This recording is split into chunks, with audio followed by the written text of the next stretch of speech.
Fala rapaziada, Sandro Ramos aqui e hoje a gente vai estar dando uma olhada em arquitetura limpa e Solid e como esses conceitos podem estar te ajudando a desenvolver software com maior qualidade. Então, bora pro vídeo.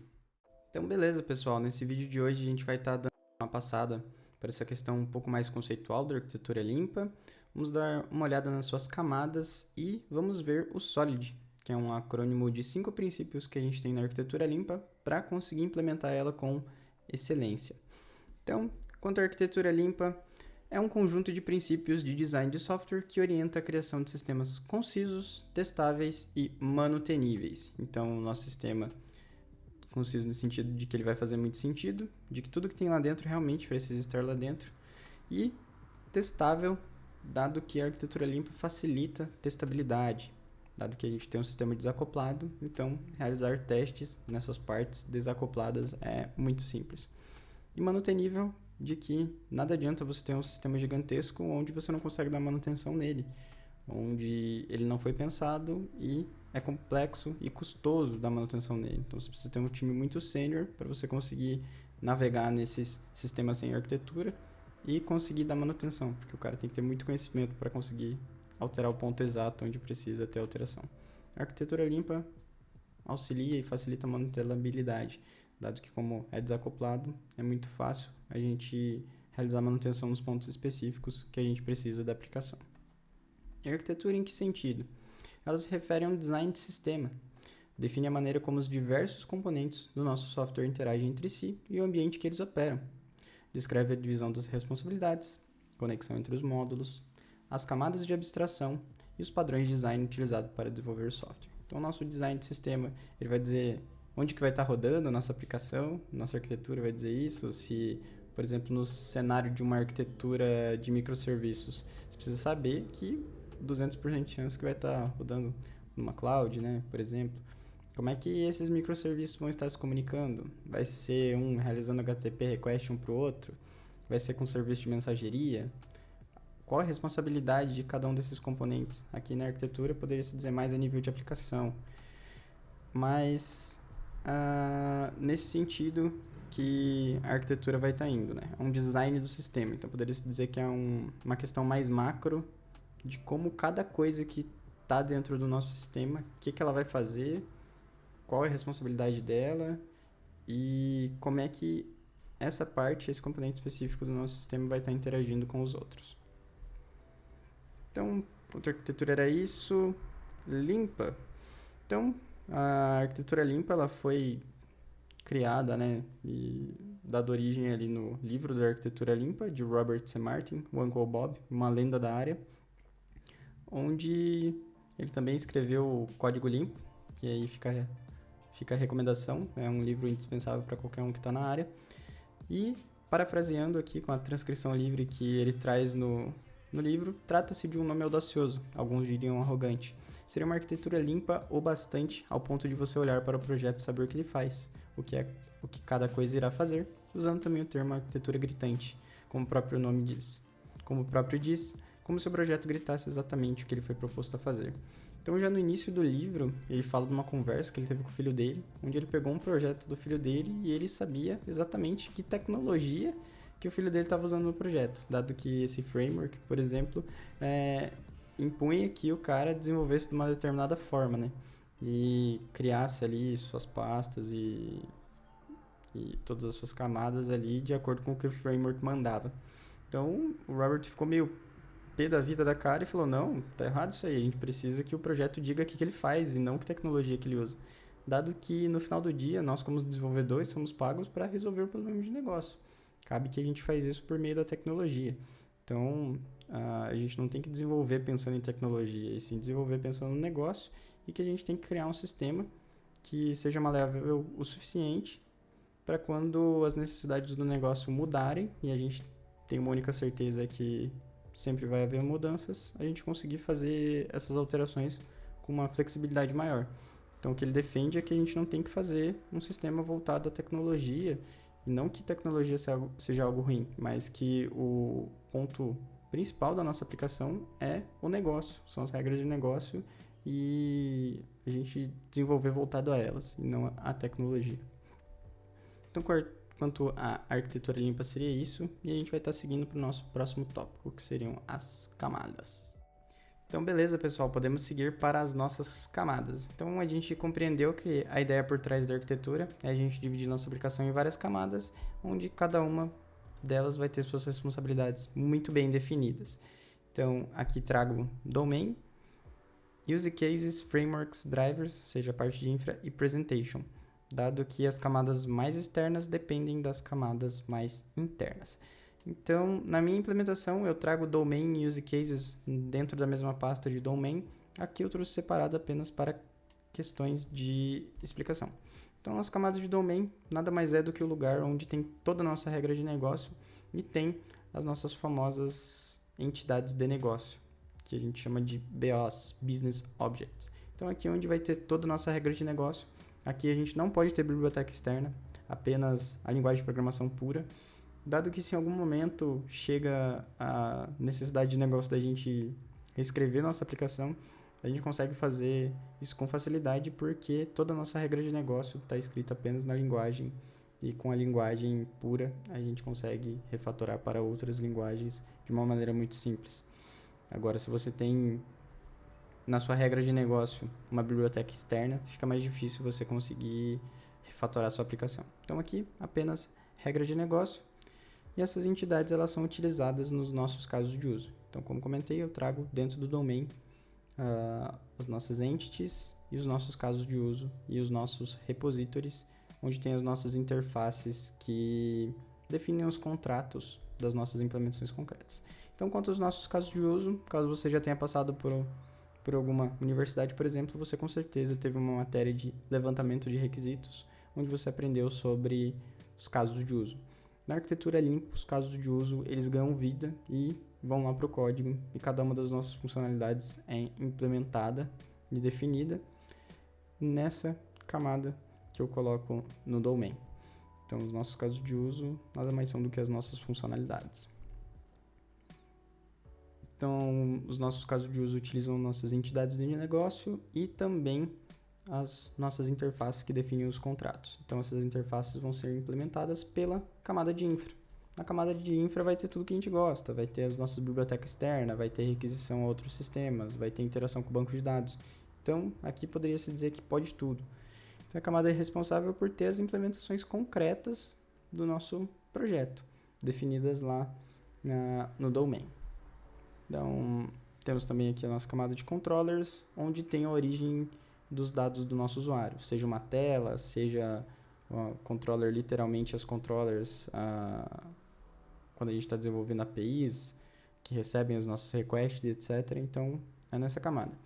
Tem uma outra que eu não citei aqui, que não chega a ser bem uma camada, que é a parte da service. Então, as controllers, elas chamam as services, e a service tem o conhecimento da implementação concreta, que deve ser utilizada por parte da camada de infra, e do caso de uso que ela quer chamar. Então, poderia-se dizer que a service ela estaria dentro da parte de infra.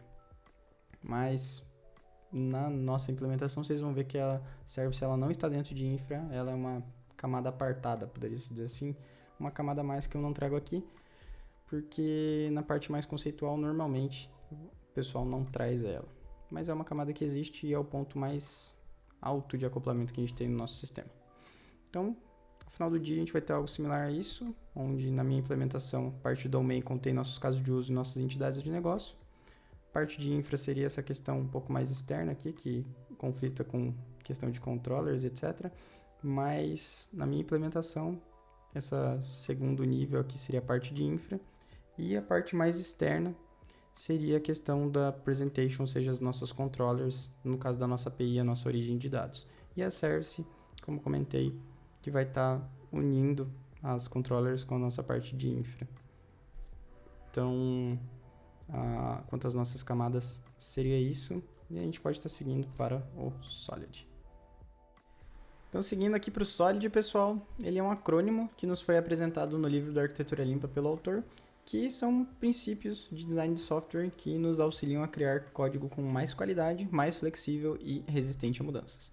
Então, primeiro dos nossos princípios aqui, SRP, Single Responsibility Principle, diz que a nossa classe ela deve ter único motivo para mudar, ou seja, logo um motivo para existir. Então, por exemplo, aqui a gente tem o processa pedido. E na nossa classe processa pedido faz sentido ter um método chamado processar. Já um método save, que faz uma conexão com o banco de dados, e um método enviar e-mail, que vai fazer uma conexão com um provedor SMTP, etc.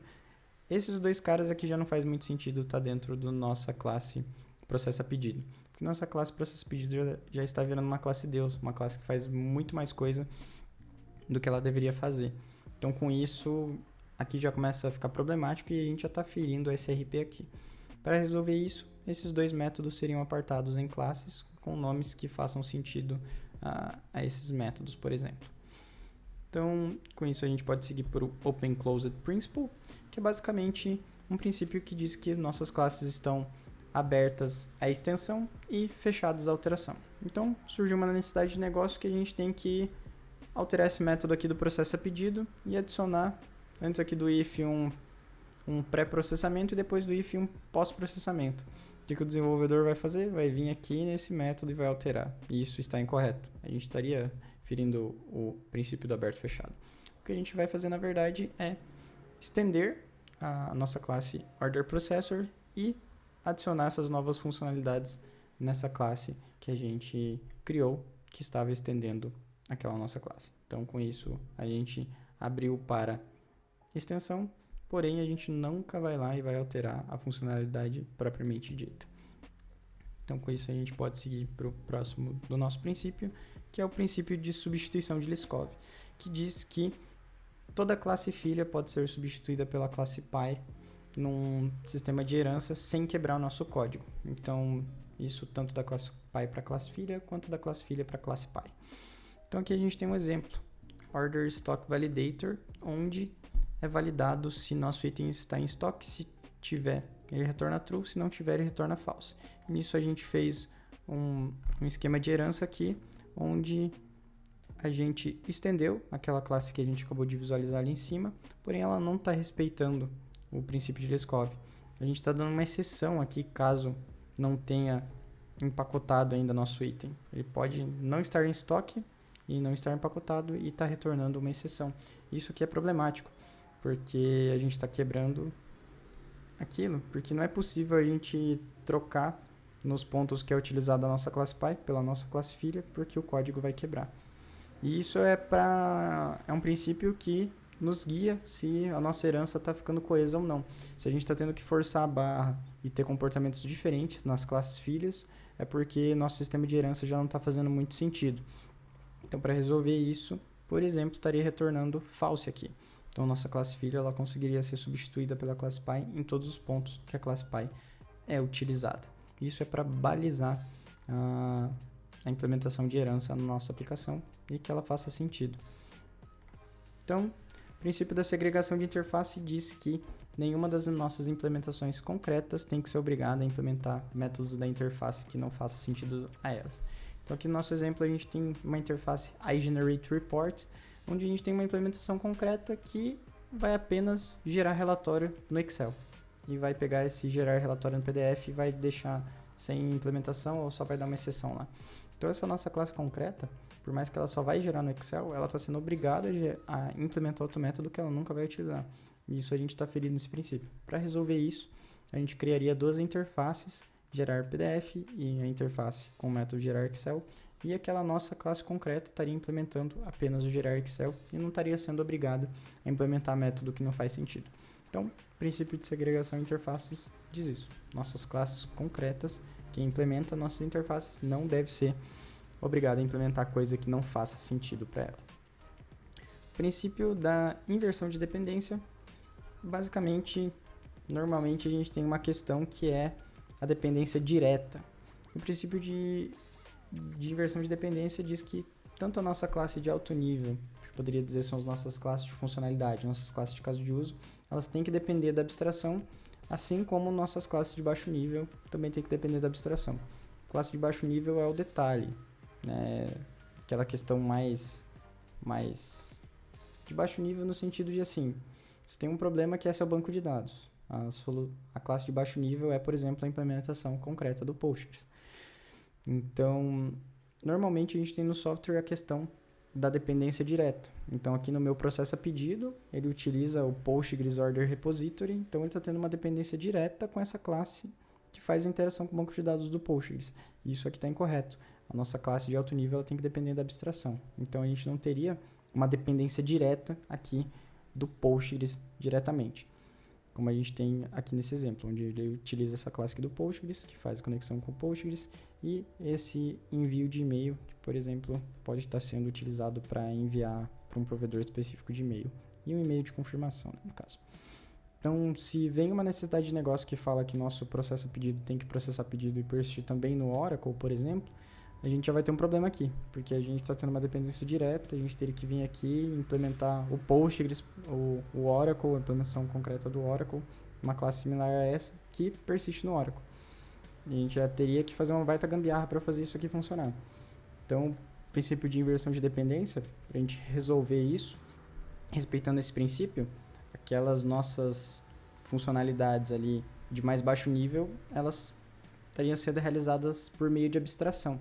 Então, a gente criaria duas interfaces, do Order Repository e do envio de e-mail, e aquelas nossas classes que a gente viu anteriormente estariam implementando essas interfaces e a gente estaria utilizando essa interface lá no nosso processo a pedido e utilizando abstração para realizar as nossas funcionalidades e não mais uma dependência direta a cada uma das implementações. Então, nossa classe de alto nível ela estaria dependendo de uma abstração e não mais de uma classe concreta, tendo uma dependência direta. Nisso a gente tem a inversão de dependência. Então agora a ideia seria eu trazer um exemplo prático de inversão de dependência, porém como o vídeo já está ficando muito longo, não vai ser possível trazer aqui hoje. Eu vou estar criando um outro vídeo abordando cada um dos princípios do Solid com exemplos práticos. A ideia desses vídeos sobre arquitetura limpa é a gente estar criando uma aplicação real, realizando a geração de QR Code no mercado pago com Quarkus e aplicando a arquitetura limpa. Então, nossos próximos vídeos a gente vai ter essa parte do Solid e mais para frente a gente vai estar criando a nossa aplicação com a arquitetura limpa. Então, bom pessoal, fico muito feliz de vocês terem visto esse vídeo até aqui e até a próxima.